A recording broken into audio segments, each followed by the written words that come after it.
Đây là cách thay pin nha em, thay cái đầu nhé. Rồi mình rút cái này lên, rút lên nè.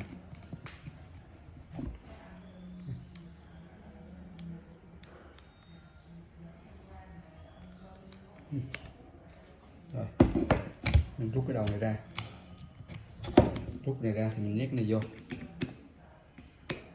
đó. Rồi dưới đây là đổi chiều.